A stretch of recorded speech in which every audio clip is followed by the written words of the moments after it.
मेरा नाम डॉक्टर अमित चक्रवर्ती है। मैं head and neck cancer specialist हूँ।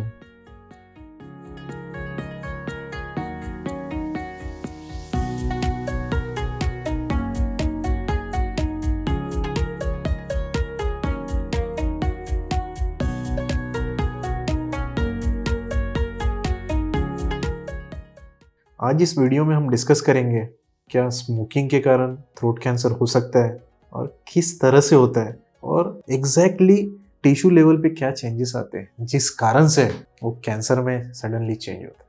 अब आप सभी को मालूम होगा, हम जब स्मोकिंग करते हैं तो हम निकोटीन कंजम्पशन करते हैं।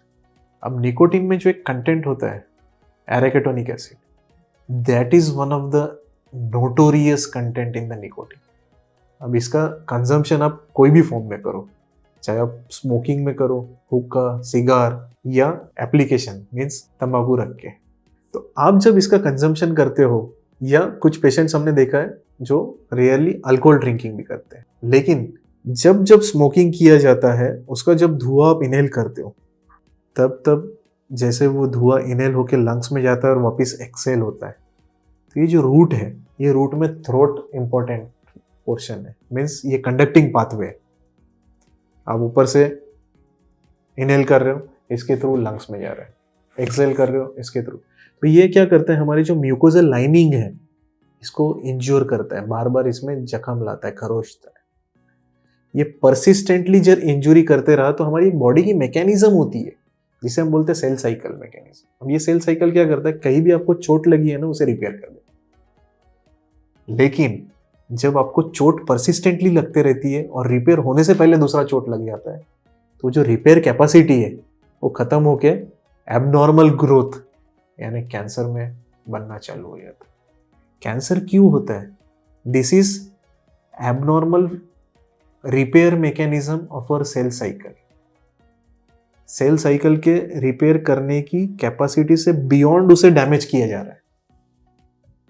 क्योंकि आप आज एक सिगरेट कंजम्पशन कर रहे हो, 2 घंटे के बाद फिर से कर रहे हो, फिर और 2 घंटे के बाद फिर कर रहे हो, कंटिन्यूअसली इंजुरी हो रही है वो साइड पे, और वो रिपेयर होने से पहले ही दूसरा इंसल्ट आ रहा है उस पर। This leads to abnormal regulation of a cell cycle, और सेल साइकिल जैसे एबनॉर्मल रेगुलेट होना चालू होता है तो सेल का जो ग्रोथ है रिपेयर के बदले ओवर ग्रोथ हो जाना चालू होता है, इसलिए छोटा सा ट्यूमर बनता है वहां पे, और वो ट्यूमर आजू बाजू से अपना ब्लड सप्लाई लेते हैं। आपको जब सही समय पे ध्यान में आया तो आप राइट टाइम पे ट्रीटमेंट में पहुंच गए, तो वो पूरा कंप्लीटली एक्सरसाइज करके निकाल दिया तो बात खत्म हो गई।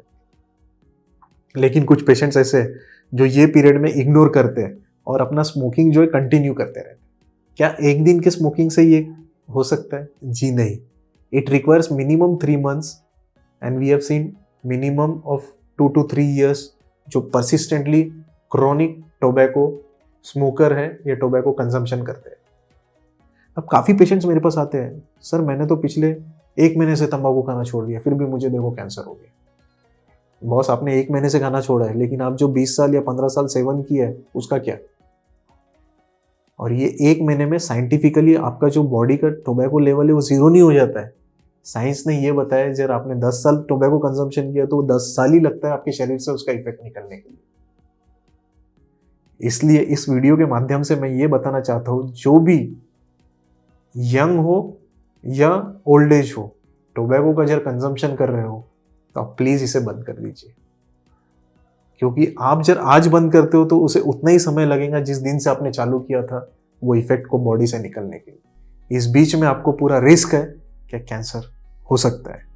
इसलिए tobacco is very very much notorious for causing cancer. और कुछ पेशेंट्स मुझे ये बताते हैं तब, सर हम वो निकोटीन वाला ये नहीं करते, ई सिगार यूज करते हैं, क्या उससे हो सकता है? क्या ई सिगार का भी एक साइंटिफिक एविडेंस आ रहा है कि जिससे थ्रोट कैंसर हो सकता है। तो सबसे बेस्ट टेक्निक है you avoid consumption of tobacco at any cost. जब सीधा बंद करना डिफिकल्ट होता है तो आप उसका कंजम्पशन स्लोली कम करते हुए बंद के तरफ लेके जाइए, लेकिन आप प्लीज उसे कंटिन्यू मत करिए। आपके साथ या आपके बाजू में जो भी है जो प्रोत्साहित होकर एक में को एनकरेज करते हैं कि तंबाकू लेते रहो कोई प्रॉब्लम नहीं होगा, लेकिन कभी ना कभी उनको डेफिनेटली प्रॉब्लम होगा। तो मेरा एक इम्पोर्टेंट आप सभी लोगों से निवेदन है, stop complete tobacco chewing, smoking in any form and get yourself free from cancer. And prevention is always better than cure. Thank you very much.